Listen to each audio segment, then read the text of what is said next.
semi-permanen di Dusun Simpang, Kecamatan Sukasari, Subang, Jawa Barat, roboh setelah diterjang angin kencang.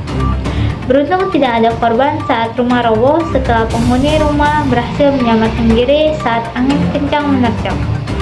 Sementara untuk membantu keluarga yang terdampak cuaca buruk tersebut, polisi bersama keluarga dan pihak pemerintahan Desa Mandalawangi, Kecamatan Sukasari, bergotong royong membersihkan material rumah yang roboh.